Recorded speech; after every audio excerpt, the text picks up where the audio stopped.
12 മുതൽ 12:30 വരെ അഭിവാദ്യങ്ങൾ, 12:30 മുതൽ 1 മണി വരെ സമാപനം സാർവദേശിക ഗാനം, 1:30 മുതൽ 3 വരെ ഉച്ചഭക്ഷണം, 3 മണിക്ക് വളണ്ടിയർ മാർച്ച്, പിന്നെ പൊതുസമ്മേളനം.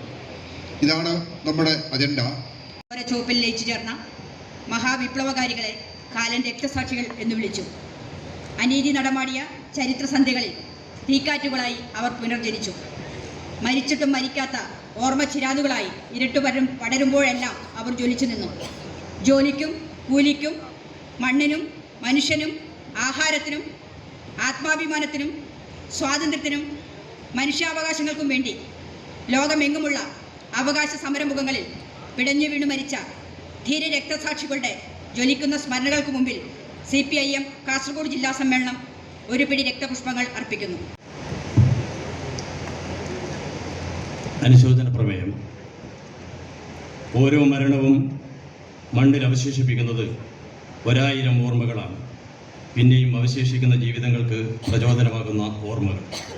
സഖാക്കളെ, കഴിഞ്ഞ ജില്ലാ സമ്മേളനത്തിന് ശേഷം 24ാമത് പാർട്ടി കോൺഗ്രസിൻ്റെ ഭാഗമായി കാഞ്ഞങ്ങാട് നാം ഒത്തുചേരുമ്പോൾ രാഷ്ട്രീയ, കലാ, സാംസ്കാരിക, സാമൂഹ്യ സേവന മേഖലകളിലെ നിരവധി പ്രമുഖർ നമ്മെ വിട്ടുപിരിയുകയുണ്ടായി. ജീവിതം മുഴുവൻ പാർട്ടി പ്രവർത്തനങ്ങൾക്കും നാടിൻ്റെ മോചനത്തിനുമായി സമർപ്പിച്ച ജനനേതാക്കൾ മുതൽ നിരവധി പ്രിയപ്പെട്ടവരുടെ ഓർമ്മകൾ നമ്മുടെ മുന്നോട്ടുള്ള പ്രയാണത്തിന് കരുത്തു പകരുന്നതാണ് എന്ന മുഖവരിയോടെ അനുശോചന പ്രമേയത്തിലേക്ക് കടന്നു. CPIM-ൻ്റെ അഖിലേന്ത്യാ ജനറൽ സെക്രട്ടറി, ഇന്ത്യൻ ഇടതുപക്ഷത്തിൻ്റെ മുന്നണി പോരാളി, ജനാധിപത്യ മതേതര ഇന്ത്യയുടെ കാവൽ ഭടൻ സഖാവ് സീതാറാം യെച്ചൂരി വിദ്യാർത്ഥി സംഘടനാ പ്രവർത്തനത്തിലൂടെ CPIM-ൻ്റെ നേതൃനിരയിലേക്ക് ഉയർന്നു വന്നു. JNU വിദ്യാർത്ഥി യൂണിയൻ പ്രസിഡന്റായിരിക്കെ അടിയന്തരാവസ്ഥക്കെതിരെ നടത്തിയ ഉജ്ജ്വല സമരം, 32ാം വയസ്സിൽ കേന്ദ്ര കമ്മിറ്റി അംഗം, തുടർന്ന് പോളിറ്റ് ബ്യൂറോ അംഗം, 2015 മുതൽ അഖിലേന്ത്യാ ജനറൽ സെക്രട്ടറിയായി. ജീവിതാവസാനം വരെ രാജ്യത്തിൻ്റെ നാനാഭാഗങ്ങളിൽ നടന്ന മഹത്തായ ജനകീയ പോരാട്ടങ്ങൾക്ക് ഇന്ധനം പകർന്ന നേതാവ്. വർഗീയതയുടെ ഭീഷണിക്കും നവലിബറൽ സാമ്പത്തിക നയങ്ങളുടെ ചൂഷണങ്ങൾക്കുമെതിരെ ജനങ്ങൾ അണിനിരത്താനും ദേശീയ രാഷ്ട്രീയത്തിൽ ജനപക്ഷ ബദലുകൾക്കായി ജീവിതാന്ത്യം വരെ നിലകൊണ്ട നേതാവ് സഖാവ് സീതാറാം യെച്ചൂരിയുടെ അകാല വിയോഗത്തിൽ സംസ്ഥാന സെക്രട്ടറിയും പോളിറ്റ് ബ്യൂറോ അംഗവുമായി പ്രവർത്തിച്ച് പ്രതിസന്ധികളുടെ പേമാരി കാലത്ത് കേരളത്തിലെ പാർട്ടിയെ ഉജ്ജ്വലമായി നയിച്ച പ്രിയപ്പെട്ട നേതാവാണ് സഖാവ് കോടിയേരി.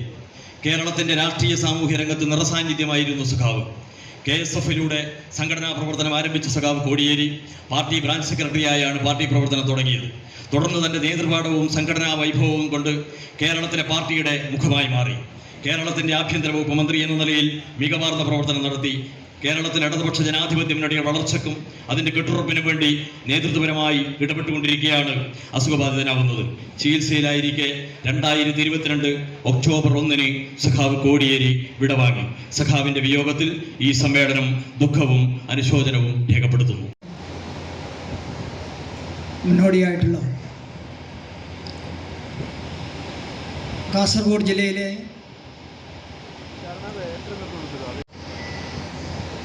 ഇക്കുറി സമ്മേളനം കാഞ്ഞങ്ങാട് വെച്ച് നടത്തണമെന്നാണ് തീരുമാനിച്ചത്. കാഞ്ഞങ്ങാടിനെ സംബന്ധിച്ചിടത്തോളം സമ്മേളനം കാഞ്ഞങ്ങാട് നടക്കണം എന്ന പാർട്ടി ജില്ലാ കമ്മിറ്റിയുടെ ആഗ്രഹം 2 കൈ നീട്ടിയാണ് കാഞ്ഞങ്ങാട് സ്വീകരിച്ചത്. ഇതിനു മുമ്പും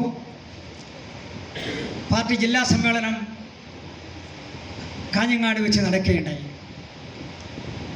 2 സമ്മേളനങ്ങൾ ഇതിനു മുമ്പ് കാഞ്ഞങ്ങാട് നടന്നിട്ടുണ്ട്.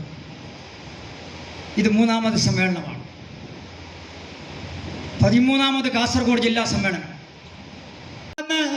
അവിടെ ഇരുന്ന് ഏക്കയൊക്കെ വീടി തിരച്ചു കൊടുത്ത് അവർ 2 പേരും, ഒരാൾ തിരക്കുന്നു, മറ്റൊരാൾ വീടിക്ക് നൂല് കെട്ടുന്ന ആ ചിത്രം ഇന്നും പഴമക്കാരുടെ മനസ്സിൽ നിന്നും മാഞ്ഞു പോയിട്ടില്ല എന്നാണ് സഖാക്കൾ ഞങ്ങളെ ഓർമ്മപ്പെടുത്തുന്നത്.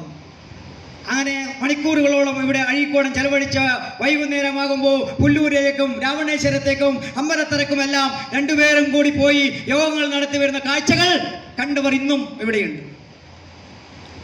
അഴീക്കോടൻ വിവിധങ്ങളായ പരിപാടികളെ കുറിച്ച് ഞാൻ സൂചിപ്പിച്ചു. വലിയ പ്രതിസന്ധികളുണ്ടായിരുന്നു. നമുക്കറിയാം, സമ്മേളനം വിജയമെന്ന് പറയുന്നത് ഒന്ന് പ്രചരണമാണ്. ആ പ്രചരണ പ്രവർത്തനങ്ങൾ ആരംഭിക്കുന്നത് മുതൽ വലിയ രീതിയിലുള്ള എതിർപ്പുകൾ ഉണ്ടായിട്ടുണ്ട്. ഒന്ന് കോടതി, രണ്ട് ഈ ചുവപ്പൊക്കെ കാണുമ്പോൾ നമ്മുടെ എതിരാളികളെ സംബന്ധിച്ച് സഹിക്കാൻ പറ്റുന്നില്ല. കെട്ടുമ്പോൾ കെട്ടിയിട്ട് കുറച്ചും കൂടി മാറുമ്പോഴേക്ക് എടുത്തുകൊണ്ട് പോകുന്ന സ്ഥിതിയുണ്ട്.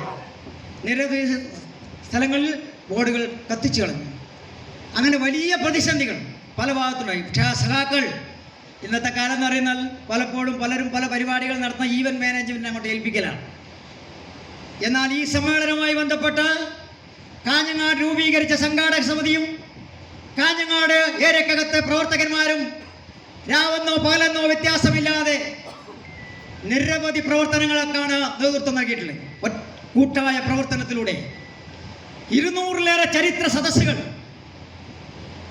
അതുപോലെ തന്നെ വിവിധ സെമിനാറുകൾ, കായിക മത്സരങ്ങൾ, കലാമത്സരങ്ങൾ, അങ്ങനെ തുടങ്ങി എല്ലാ മേഖലകളിലെയും സ്പർശിച്ചുകൊണ്ടാണ് ഇപ്രാവശ്യം ജില്ലാ സമ്മേളനം ഒരുക്കുന്നത്. സമ്മേളനത്തിന്റെ ഭാഗമായിട്ട് ഒരു വീട് നിർമ്മിച്ചു കൊടുക്കുകയാണ്. ആരോഗ്യ മേഖലയിൽ എല്ലാ മേഖലയിലും ഇടപെട്ടുകൊണ്ടാണ് സമ്മേളനത്തിന്റെ പ്രവർത്തനത്തിന് നേതൃത്വം നൽകുന്നത്. അതിനെല്ലാം വകപഴിഞ്ഞ സഹായമാണ് എല്ലാവരും ലഭിച്ചത്. ഇതിന്റെ ചെലവിലേക്കായി മുഴുവൻ വീടുകളിലും ഞങ്ങൾ കയറി ഒരു കവർ കൊടുത്തു. ഒരു ഞായറാഴ്ചയാണ് കവർ കൊടുത്തത്. അടുത്ത ഞായറാഴ്ച വീടുകളിലേക്ക് പോയപ്പോൾ ആ കവറിൽ അവർ അണ്ണാരക്കണേ തെന്നാല എന്ന് പറഞ്ഞ പോലെ അവർക്ക് കഴിയാവുന്ന തുക കവറിൽ വെച്ച് സന്തോഷത്തോടു കൂടി ഞങ്ങൾ ഏൽപ്പിച്ചു. അങ്ങനെ കാഞ്ഞങ്ങാട് ഏരിയക്കകത്തെ മുഴുവൻ ബ്രാഞ്ചുകളിലെ വീടുകളിലും കയറി ഈ സമ്മേളനത്തിന് ആവശ്യമായ സാമ്പത്തിക സ്വരൂപം ഉണ്ടാക്കി. സമ്മേളനത്തിൻ്റെ വിജയത്തിനായി വലിയ സഹായമാണ് മാധ്യമ സുഹൃത്തുക്കൾ നൽകുന്നത്. എല്ലാ മാധ്യമ സുഹൃത്തുക്കളെയും, ദൃശ്യ, പത്ര, നവ മാധ്യമം, എല്ലാ മാധ്യമ സുഹൃത്തുക്കളെയും സമ്മേളനത്തിലേക്ക്, ഉദ്ഘാടന സെക്ഷനിലേക്ക് ആദരവോടുകൂടി ഞാൻ സ്വാഗതം ആശംസിക്കുന്നു. ഒരിക്കൽ കൂടി കാസർഗോഡിൻ്റെ ഈ ജില്ലയിലെ CPIM-ന്റെ കഴിഞ്ഞ 3 വർഷക്കാലത്തെ പ്രവർത്തനങ്ങളെ തലനാരിഴയിൽ പരിശോധിക്കാൻ, വരുന്ന കാലങ്ങളിൽ ഈ ജില്ലയിൽ പാർട്ടി നടത്താൻ വേണ്ടി പോകുന്ന പ്രക്ഷോഭങ്ങൾക്ക്, പ്രവർത്തനങ്ങൾക്ക്, വികസന കാഴ്ചപ്പാടിന് രൂപം നൽകാൻ വേണ്ടി ഒത്തുചേർന്നിരിക്കുന്ന മുഴുവൻ വിപ്ലവകാരികളെയും ഇവിടെ സജ്ജമാക്കിയ സംഘാടക സമിതിക്ക് വേണ്ടി ഹാർദമായി ഹൃദയത്തിൻ്റെ ഭാഷയിൽ സ്വാഗതം ആശംസിച്ചുകൊണ്ട് എൻ്റെ വാക്കുകൾ ചുരുക്കുന്നു. അഭിവാദനങ്ങൾ. ജനങ്ങളെ ഏകോപിപ്പിക്കാൻ നേതൃത്വം നൽകുന്ന പാർട്ടിയാണ് CPIM. നമ്മുടെ വിപരീത പ്രത്യാഘാതങ്ങളെക്കുറിച്ചുള്ള ശരിയായ മുന്നറിയിപ്പുകൾ നൽകാൻ നമ്മൾ കരുത്തുറ്റ രാഷ്ട്രീയ നിലപാടുകളെ സ്വാതന്ത്ര്യത്തിന് മുമ്പ് തന്നെ ഇന്ത്യയിലെ സ്വാതന്ത്ര്യ പ്രസ്ഥാനത്തിലെ ഏറ്റവും ത്യാഗധനരായ യുവനിരയാണ് കമ്മ്യൂണിസ്റ്റ് പ്രസ്ഥാനത്തിലേക്ക് വന്നത്. സ്വാഭാവികമായിട്ടും ദേശീയ പ്രസ്ഥാനത്തിൽ തന്നെ പൂർണ്ണ സ്വാതന്ത്ര്യത്തിൻ്റെ മുദ്രാവാക്യം ആദ്യം ഉയർത്തിയത് അതിലെ കമ്മ്യൂണിസ്റ്റുകാരെ. ദേശീയ പ്രസ്ഥാനം അതിൻ്റെ വിപുലമായ ജനകീയതയിലേക്ക് മാറി. മഹാത്മാഗാന്ധിയെ പോലെയുള്ള ആളുകൾ നേതൃത്വസ്ഥാനത്ത് വന്നപ്പോൾ ഒട്ടനവധി മാറ്റങ്ങൾക്ക് സഹായകരമായ പുതിയ ദിശാബോധത്തിലേക്ക് ആളുകൾ കൊല്ലുകയാണ്. എന്താ അങ്ങനെ ചെയ്യാൻ ഇസ്രായേലിന് പറ്റുന്നത്? എന്തുകൊണ്ടാണ് സംഭവിച്ചത്? എന്തുകൊണ്ടാണ് ഇസ്രായേലിന് സാധിച്ചത്? അമേരിക്കൻ പിന്തുണയുടെ ഭാഗമായിട്ട് ഇപ്പൊ തന്നെ ജയിച്ച അമേരിക്കൻ പ്രസിഡന്റ് ഡൊണാൾഡ് ട്രംപിന്റെ ആദ്യത്തെ അതിഥിയുടെ പേര് ബെഞ്ചമിൻ നെതന്യാഹു എന്നാണ്. ഈ യുദ്ധം നടത്തി ഇത്രയേറെ മനുഷ്യരെ കൊന്ന് ഈ ലോകത്തിന്റെ മുഴുവൻ പ്രതിഷേധത്തിന് ഇടയാക്കിയ എല്ലാ ജനാധിപത്യ ബോധമുള്ള മനുഷ്യന്റെയും മനസ്സിൽ പ്രതിനായക സ്ഥാനത്തുള്ള ബെഞ്ചമിൻ നെതന്യാഹുവിനെയാണ് ഹീറോ ആയി നമ്മുടെ ഡൊണാൾഡ് ട്രംപ് ആദ്യത്തെ അതിഥിയായി സ്വീകരിക്കുന്നത്. അതിന്റെ അർത്ഥം എന്താ? അമേരിക്കൻ പിന്തുണയില്ലെങ്കിൽ ഈ നെതന്യാഹുവിനെ കുറിച്ച് ഏറ്റവും അടുത്ത സുഹൃത്ത് അദ്ദേഹമാണ്. എന്താ യുദ്ധം? ലോകത്ത് എന്തിനാ ഇസ്രായേലിനോട് കൊണ്ട് സ്ഥാപിച്ചിരിക്കുന്നത്? ലോകത്തിലെ ഊർജ സ്രോതസ്സുകളുടെ കേന്ദ്രമാണ്. ഫോസിൽ എനർജിയുടെ നമ്മുടെ എണ്ണ ഊർജത്തിന്റെ ഏറ്റവും വലിയ കേന്ദ്രങ്ങളാണ് ഇസ്രായേലിന് ചുറ്റുമുള്ള ഭൂപ്രദേശങ്ങൾ. അവിടുത്തെ അമേരിക്കൻ നിയന്ത്രണത്തിന് വേണ്ടിയാണ്, ആ പ്രദേശത്തിന്റെ നിയന്ത്രണത്തിന് വേണ്ടിയാണ്. ഇസ്രായേൽ എന്തൊക്കെ ചെയ്തിട്ടില്ലേ? സിറിയയിൽ കൊണ്ടിട്ടില്ലേ? ലിബിയയിൽ കൊണ്ടിട്ടില്ലേ? ഇപ്പുറത്ത് കൊണ്ടുപോയി നമ്മുടെ ലെബനോണിൽ വലിയ പ്രധാനങ്ങൾ നടത്തില്ലേ? ഒക്കെ ചെയ്യുന്നില്ലല്ലോ. ഇങ്ങനെ ചെയ്യാൻ സാധിക്കുമോ? ഐക്യരാഷ്ട്രസഭ അതിനെല്ലാ ചുമതല നിർവഹിക്കാൻ പറ്റുമോ? ഇപ്പോൾ പ്രതിസന്ധിക്കാണ്. ഐക്യരാഷ്ട്രസഭയ്ക്ക് സജീവമായിട്ട് ഇടപെട്ടുകൊണ്ട് ഇത്തരം ഒരു വിഷയത്തിന് പരിഹാരം കാണാൻ കഴിയില്ല. പഴയ സ്ഥിതിയില്ല. മുതലാളിത്ത കുഴപ്പത്തിന്റെ ഭാഗമായി അമേരിക്ക നിയന്ത്രിച്ചുകൊണ്ടിരിക്കുന്ന പല സ്ഥാപനങ്ങളുടെയും സാങ്കത്യമേ പോയി. WTO, എവിടെ WTO, IMF, world bank, America നിയന്ത്രിച്ചുകൊണ്ടിരുന്ന പല സ്ഥാപനങ്ങളും പല ഘട്ടങ്ങളിൽ ലോക നിയന്ത്രണത്തിന് വിധേയമാക്കാൻ അവർക്ക് സഹായകമായ ഘടകങ്ങളുടെയൊക്കെ പ്രവർത്തനം പഴയതുപോലെ സാധിക്കുന്നില്ല. അത്യന്ത സങ്കീർണമായ അവസ്ഥയിൽ കാണിക്കുന്നത്. ഈ യുദ്ധത്തിന്റെ മറുഭാഗത്ത് ഉക്രൈൻ യുദ്ധം വന്നു. ഉക്രൈൻ റഷ്യയും തമ്മിലുള്ള യുദ്ധമാണ്. നാറ്റോ നിലവിലുള്ള സ്ഥാനങ്ങളിൽ നിന്ന് കിടക്കൂട്ട് റഷ്യൻ അതിർത്തിയിലേക്ക് വരാൻ പാടില്ല എന്നത് സോവിയറ്റ് യൂണിയൻ ഇല്ലാതാക്കുന്ന സന്ദർഭത്തിൽ യൂറോപ്യൻ യൂണിയനെ ലംഘിച്ച് നാറ്റോവിനെ റഷ്യയുടെ നേരെ കൊണ്ടുപോയി സ്ഥാപിച്ചു. അതിന്റെ ഭാഗമാണ് ഉക്രൈൻ യുദ്ധം.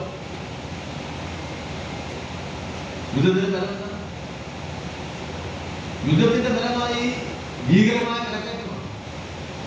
കാരണം ലോകത്തെ ഏറ്റവും ചെറിയ വിലയ്ക്ക് പെട്രോളിയം സാധനങ്ങൾ കയറ്റുമതി ചെയ്യുന്ന രാജ്യം റഷ്യയാണ്. ആ പെട്രോളിയം സാധനങ്ങൾ ആദായത്തിലേക്ക് കിട്ടുമ്പോഴാണ് യൂറോപ്പിന് അതിന്റെ ഊർജ്ജപരമായ കാര്യങ്ങൾ നിർവഹിക്കാൻ സാധിക്കുന്നത്. ഇപ്പോ നിയന്ത്രണം വെച്ചപ്പോ യൂറോപ്പ് വലിയ ഊർജ്ജ പ്രതിസന്ധിയിലായി. വലിയ വിലക്കയറ്റം യൂറോപ്പിനെ ആകെ ആ യുദ്ധത്തിന്റെ ഭാഗമായി ബാധിച്ചു. ഇതാണ് ഇന്നത്തെ ഏറ്റവും വലിയൊരു പ്രത്യേകത. മാത്രമല്ല, ഈ യുദ്ധം വഴി തങ്ങളുടെ താല്പര്യങ്ങളും ലാഭവും അവർക്ക് വർദ്ധിപ്പിക്കാൻ കഴിയുന്ന മറ്റൊരു കാര്യവും ഓരോ യുദ്ധത്തിന് ഉപയോഗിക്കുന്ന ആയുധങ്ങളുമായി ബന്ധപ്പെട്ടിരിക്കുന്നു. ഇപ്പൊ ഒരു യുദ്ധത്തിൽ ഉപയോഗിച്ച ആയുധം അല്ല അടുത്ത യുദ്ധത്തിൽ ഉപയോഗിക്കുന്നത്. ഇറാഖ് ഒന്ന് യുദ്ധത്തിൽ ഉപയോഗിച്ച ആയുധമല്ല, ഇറാഖ് 2 യുദ്ധത്തിൽ ഉപയോഗിക്കാം. എന്തിനും ഈ ആയുധങ്ങൾ നവീകരിക്കും. ആദ്യം ബോംബിടുമ്പോൾ മുമ്പ് വീഴുന്നൊക്കെ അത് മരിക്കുള്ളൂ. അപ്പൊ എന്ത് ചെയ്യും? അതിന്റെ അടിയിൽ പോയി ഒളിക്കും. അതുകൊണ്ടാണ് രണ്ടാമതുണ്ടാക്കിയ ബോംബ് ക്ലസ്റ്റർ ബോംബാകുന്നത്. അടിയിൽ വെച്ചാൽ അവിടെ പോയി കൊടുക്കും. മാറ്റാൻ ആള് പോയി ബോംബിടുന്നതിന് പകരം റോബോട്ട് ഇത് നമ്മുടെ മറ്റു യുദ്ധോപകരണങ്ങൾ ഉപയോഗിക്കാൻ സാധിക്കും. ഡ്രോണുകൾ ഉപയോഗിക്കും. ഡ്രോൺ ഉപയോഗിച്ചുള്ള പുതിയ യുദ്ധമാണ്. വളരെ സൗകര്യപ്രദമാണ്. ഒരാൾക്കൂട്ടത്തിൽ ഒരാളെ കൊല്ലാൻ കഴിയും. അങ്ങനെയാണ് ഒരാൾക്കൂട്ടത്തിൽ ഒരാളെ കൊല്ലാൻ ആ സാങ്കേതിക വികസിപ്പിച്ചിരിക്കും. പുതിയ തരത്തിലുള്ള ആയുധങ്ങൾ ഇങ്ങനെ നിർമ്മിച്ചുകൊണ്ടിരിക്കും. ഓരോ യുദ്ധം കഴിയുമ്പോഴും ഈ ആയുധങ്ങൾ ലോക കമ്പോളത്തിലേക്ക് ബഹുരാഷ്ട്ര യുദ്ധ കമ്പനികളാണ്. അവരുടെ ലാഭത്തിന് വേണ്ടിയുള്ള യുദ്ധങ്ങൾ ഈ ഭൂമുഖത്ത് നിന്ന് ലക്ഷക്കണക്കിന് മനുഷ്യന്റെ ജീവൻ അവനെ കൊന്നൊടുക്കിക്കൊണ്ട് ലോക സാമ്രാജ്യത്വവും മുതലാളിത്വവും അവന്റെ ലാഭത്തിന്റെ പൊതി എതിർക്കുകയാണ്. അവന്റെ സാമ്പത്തിക നയങ്ങളുടെ ഘടനാപരമായ കുഴപ്പത്തിന്റെ പരിമിതികളെ കുറിച്ചു കിടക്കാൻ കഴിയാതെ മനുഷ്യനെ കൊല്ലുന്ന തരത്തിലേക്കുള്ള നിശബ്ദതയിലേക്ക് ലോക സാമ്രാജ്യത്വം അതിന്റെ പ്രവർത്തനങ്ങളുടെ വഴി മാറ്റിയിരിക്കുന്നു. അല്ലാത്ത മാറ്റം ഇങ്ങനെ സംഭവിക്കുമ്പോൾ ഓരോ രാജ്യത്തിനകത്തും തൊഴിലില്ലായ്മ, ദാരിദ്ര്യം, വിലക്കയറ്റം, പട്ടിണി, സാമൂഹിക ദുരിതങ്ങൾ, ദുരിതങ്ങൾ. അതിനെ ലോക സാമ്രാജ്യത്വം ഉപയോഗിക്കുന്നത്. ലോക സാമ്രാജ്യത്വം അതിനെ വലതുപക്ഷ രാഷ്ട്രം അതിന്റെ ഭാഗമായിട്ട് ഈ ധ്രുവ പ്രദേശങ്ങളിലെ മഞ്ഞുരുകയാണ്. ഹിമാലയത്തിന്റെ ഹിമാലയങ്ങൾ നീങ്ങിപ്പോവുകയാണ്. എല്ലാവരും എന്താ ട്രംപ് വലിയ സന്തോഷത്തില്ല. കാരണം അയർലൻഡിലെ മഞ്ഞുരുകിയപ്പോ കുറച്ച് മണ്ണുണ്ട്. അതിന്റെ അടിയിൽ പ്രകൃതി വിഭവങ്ങളുണ്ട്. അതിന്റെ അടിയിൽ പെട്രോൾ ഉണ്ട്. അതിന്റെ അടിയിൽ ധാതുക്കളുണ്ട്. ആ ധാതുക്കൾ ഞങ്ങൾക്ക് ഒറ്റയ്ക്ക് കിട്ടണം. അതാണ് ഡൊണാൾഡ് ട്രംപ് പറഞ്ഞത്. അവിടെ ജീവന് ഞങ്ങൾ കാശ് കൊടുത്ത് വാങ്ങാൻ പോകുന്നത്. കാശ് കൊടുത്ത് വാങ്ങാൻ എവിടെ മഞ്ഞുരിക്കുന്ന സ്ഥലം അതിന്റെ പ്രകൃതി വിഭവങ്ങൾക്ക് വേണ്ടി മനുഷ്യൻ പ്രകൃതിയുടെ വിനാശത്തിന്റെ മുന്നിൽ മനുഷ്യരാശിയുടെ നിലനിൽപ്പ് അപകടത്തിലായ കാലത്ത് ആ മനുഷ്യത്വത്തെ ഉയർത്തിപ്പിടിക്കുന്നതിന് പകരം നശിച്ച നാശത്തിന്റെ അടിയിൽ നിന്ന് ലാഭം കൊയ്യാൻ ബഹുരാഷ്ട്രപുത്രയ്ക്ക് വഴിവെട്ടിത്തെളിക്കാൻ പറ്റുമോ എന്ന് നോക്കുന്ന കടുകൻ സാമ്രാജ്യത്വത്തിന്റെ ഏറ്റവും മോശപ്പെട്ട മുഖം നാം കാണുകയാണ്. അവർക്ക് വിധേയമായി നിൽക്കുന്നവരാണ് ഇന്ത്യയിലെ സംഘപരിവാറും RSSഉം BJPയും നരേന്ദ്രമോദിയും എന്നുള്ളതാണ് ലോകത്തിന്റെ മുന്നിൽ ഇന്ത്യക്കുണ്ടായ ഏറ്റവും വലിയ അപമാനവും.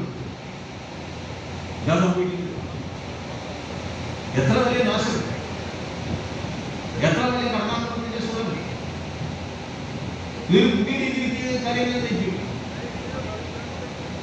മറ്റു രാജ്യങ്ങളുടെ നേരെ നികുതി അടിച്ചിരിക്കും. ഇപ്പോൾ ചൈനയുടെ നേരെ നികുതി കൊടുത്തു പോകും. ആഗോളവൽക്കരണത്തിന്റെ പ്രത്യേകത ആഗോളവൽക്കരണത്തിന് ഒരു ലോകം ഒരു നികുതിയാണ്. അതുകൊണ്ടാണ് വാറ്റ് ഉണ്ടായത്, അതുകൊണ്ടാണ് നമ്മുടെ GST ഉണ്ടായത്. നികുതികളുടെ ഏകദാന സ്വഭാവം ലോകത്താകെ സാമ്രാജ്യത്വം മുതലാളിത്ത വിദ്യയുടെ ഭാഗമാണ്. അവിടെ നിശ്ചിത രാജ്യത്തോട് വേണ്ടി മൂലധനത്തിന് എവിടെയും പോവാം സാധിക്കും. ഉത്പാദന മേഖലയിൽ വലിയ തൊഴിലാളികളുടെ എണ്ണം വെട്ടിക്കുറച്ചുകൊണ്ട് വലിയ ലാഭം ഉണ്ടാക്കുന്ന തരത്തിലേക്ക് പ്രവർത്തിക്കാനും ടെക്നോളജി ഉപയോഗിക്കാൻ കഴിയും. സ്വാഭാവികമായിട്ടും ഇന്നുള്ളതിനേക്കാൾ രൂക്ഷമായ തൊഴിലില്ലായ്മയാണ് അതിലൂടെ സൃഷ്ടിക്കപ്പെടാറുണ്ട്. അതിന്റെ സങ്കീർണതയുണ്ട്.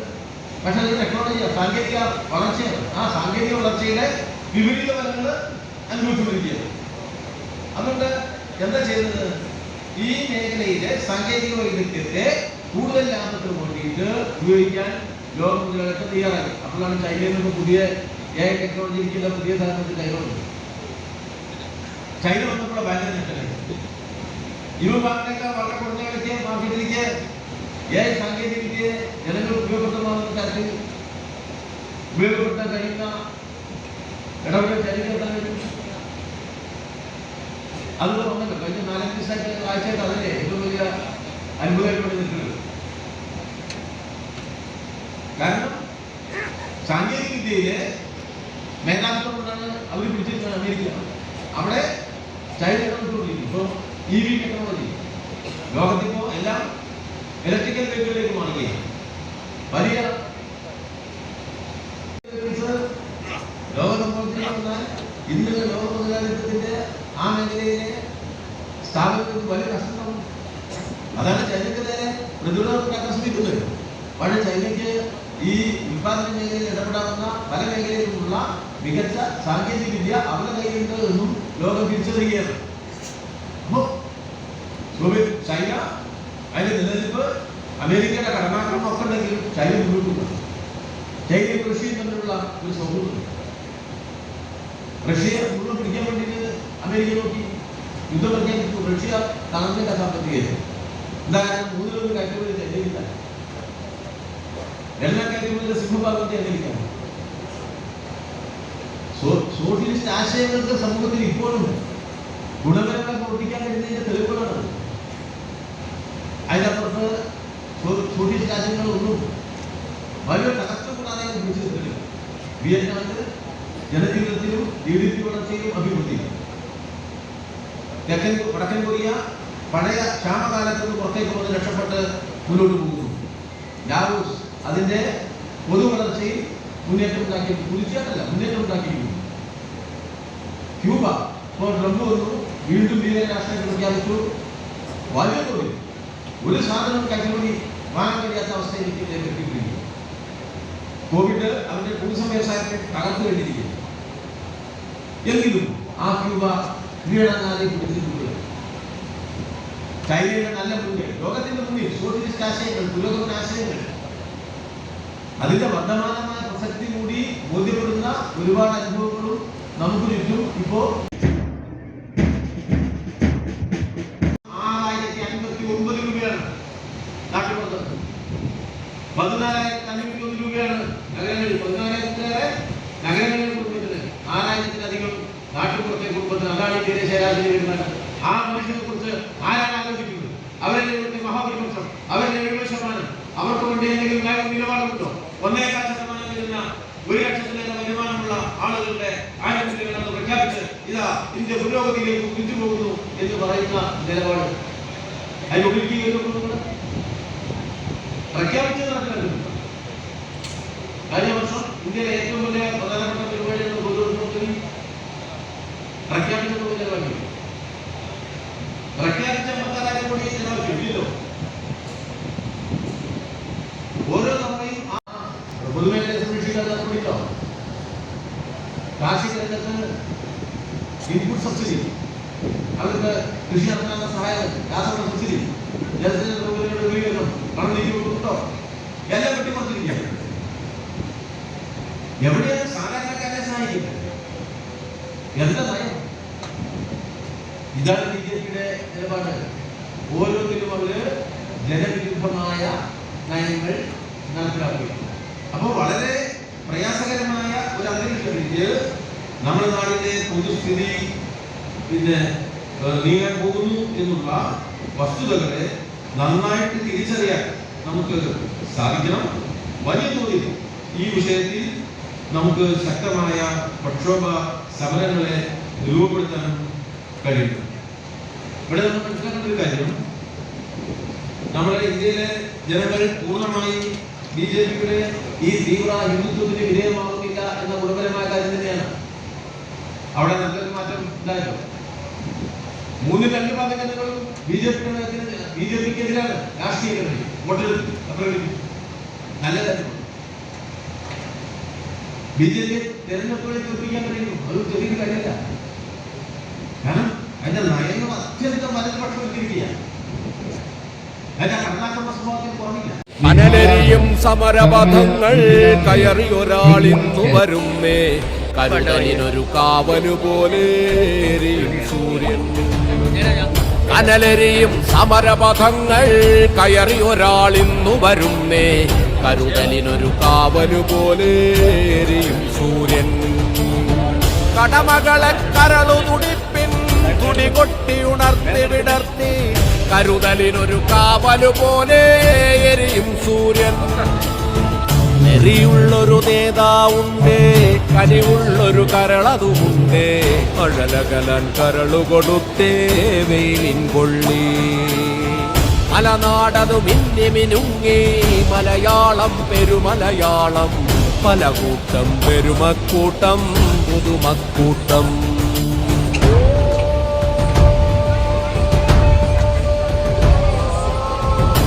നഗരം അനേകപുരങ്ങൾ നിരനിരയായി നീണ്ടൊരു നാട്, മതനിരപേക്ഷതയുടെ നാട്, മലനാട് മാമലനാട്. ഒരു നഗരം അനേകപുരങ്ങൾ നിരനിരയായി നീണ്ടൊരു നാട്, മതനിരപേക്ഷതയുടെ നാട്, മലനാട് മാമലനാട്.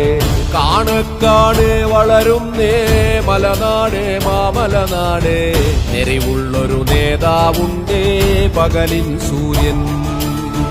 പകലിൻ നിറപുഞ്ചിരി പോലെ വെയിലിൻ കൊള്ളി. 550D ക്വാളിറ്റി TFT സ്റ്റീൽ ബാറായ മിനാർ TFT സ്റ്റീൽ ബാർ ഉപയോഗിച്ചാൽ ഇത് ഏത് ആകാശം മുട്ടുന്ന ബിൽഡിംഗും കരുത്തോടെ കാലങ്ങളോളം നിലനിൽക്കും. വിശ്വാസത്തിന്റെ കരുത്തിന്റെ കാവൽ. Minar TMT tempcore FE 550D steel bar. Mariyam body lotion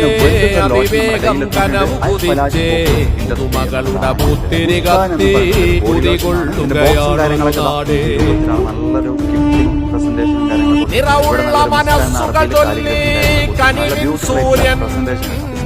പകലിൻ നിറപുഞ്ചിരി പോലെ